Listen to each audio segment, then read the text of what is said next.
కోట్ల అప్పని యనమల రామకృష్ణుడు గారు అంటారు. ఒకరు 7 లక్షలు, ఒకరు 8 లక్షలు. అసలు మీరందరూ కూడా బాధ్యతల గల పోస్టులలో ఉన్నవాళ్ళు, బాధ్యత గల పోస్టులు చేసిన వాళ్ళు. ఇది సమంజసమా అని ఇక్కడ చూడండి. ఇది ఒకవైపు ఏమో 3,76,000 కోట్లు మొత్తం బహిరంగ రుణాలు, 8,256 కొత్త ఉదయ్ రుణాలు, 9,765 కోట్లు ఇంకా నాబార్డ్ రుణాలు. ఇట్లా చెప్పుకుంటూ వస్తే అవన్నీ లెక్కేస్తే యాక్చువల్గా పైన ఇవన్నీ లెక్కేస్తే 1, 2, 3, 4, 5, 6, 7, 8, 9 ఇవన్నీ కూడా రుణకంఠుడు అని పెట్టిన దాంట్లో లెక్కేస్తే 7,68,641 కోట్లు వస్తాయి అంతే. మళ్ళా 10 లక్షల కోట్లు ఎక్కడి నుంచి వచ్చింది? కింద మళ్ళీ ఫైన్ ప్రింట్ లో రాస్తారు. మళ్ళా 6,602, 32,000 ఇవన్నీ ఏంటివి?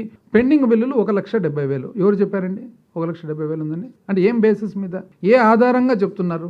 2014 నుంచి 2019 అంటే చంద్రబాబు నాయుడు గారు ఇంతకుముందు